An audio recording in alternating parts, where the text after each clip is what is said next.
ऐसी खामोशी छा जाती है जो शोर से भी ज्यादा डरावनी होती है। और बिहार चुनाव के बाद जो खामोशी फैली है वह कुछ सवालों की ओर इशारा करती है। ऐसे सवाल जिन्हें जनता पूछ रही है लेकिन जवाब देने वाला कोई नहीं है। ये कहानी किसी पार्टी की नहीं है, ये कहानी उस वोट की है जिस पर लोकतंत्र खड़ा होता है। और जब वोट पर ही सवाल उठने लगे तो समझ लीजिए मामला सिर्फ राजनीति का नहीं है, सिस्टम के भरोसे का भी है।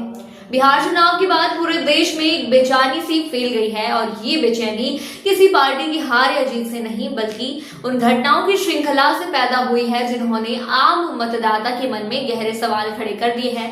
चुनाव के ठीक बीच में जब राज्य भर में महिलाओं के खातों में 10,000 रुपए पहुंचने की खबरें सामने आई तो लोगों ने सवाल पूछना शुरू किया कि क्या ये सिर्फ एक योजना का हिस्सा था या इसकी टाइमिंग किसी राजनीतिक रणनीति का हिस्सा थी। क्योंकि मॉडल कोड ऑफ कंडक्ट लागू होने के बाद आमतौर पर ऐसी वित्तीय गतिविधियों पर रोक लग जाती है, लेकिन इस बार ऐसा नहीं हुआ और चुनाव आयोग से भी कोई सख्त प्रतिक्रिया नहीं आई। जैसे लोगों को लगा कि कुछ अनकहा, कुछ अनदेखा और शायद कुछ अनसुना हुआ है। इसी बीच सोशल मीडिया पर कई वीडियो सामने आए जहां लोग खुद ये बता रहे थे कि उनका नाम 3 राज्यों की वोटर लिस्ट में है। अगर यह आरोप गलत है तो चुनाव आयोग द्वारा एक त्वरित जांच से ये स्पष्ट हो जाना चाहिए था, लेकिन ऐसी कोई ठोस पहल दिखाई नहीं दी।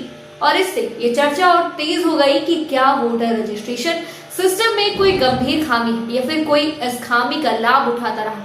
हरियाणा से बिहार तक विशेष ट्रेनों के जरिए बड़ी संख्या में लोगों को पहुंचने की घटनाओं ने स्थिति को और उलझा दिया, क्योंकि कई यात्रियों ने खुले तौर पर कहा कि उन्हें टिकट, खाना और पूरी व्यवस्था किसी राजनीतिक पक्ष द्वारा करवाई गई।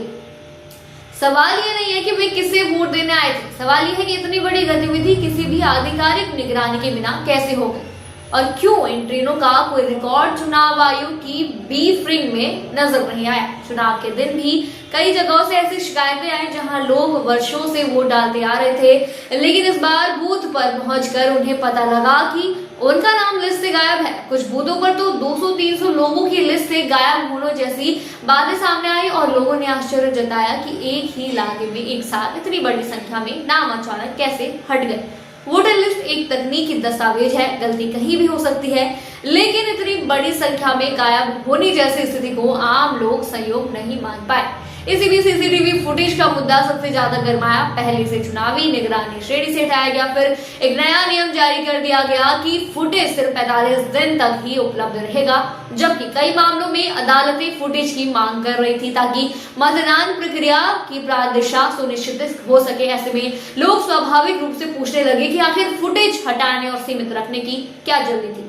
ये वो समय था जब एक छोटा सा वीडियो भी बड़ा सच उजागर कर सकता था, तो फिर इस महत्वपूर्ण सबूत को सिर्फ 45 दिन के भीतर मिटा देने की नीति क्यों लाई गई। इसके बाद चुनाव आयुक्तों की नियुक्ति प्रक्रिया में हुए बदलाव ने जनता की जिज्ञासा को बढ़ा दिया, क्योंकि नए ढांचे में सरकार की भूमिका पहले से अधिक प्रभावशाली हो गई थी।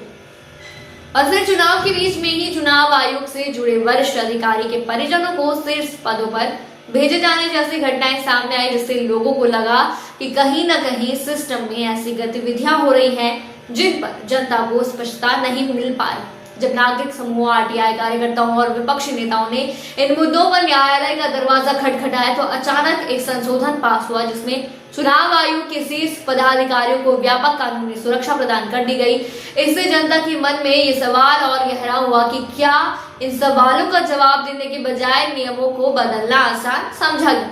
इन सब के बीच सबसे महत्वपूर्ण ये है कि जनता जो सवाल पूछ रही है वे किसी पार्टी के समर्थन या विरोध से नहीं है, बल्कि लोकतंत्र में अपने अधिकारों की रक्षा के दृष्टिकोण से पूछ रही है। ये मामला हार जीत का नहीं है, ये उस उम्मीद का है कि भारत में चुनावी प्रक्रिया निष्पक्ष, पारदर्शी और विश्वसनीय रहे।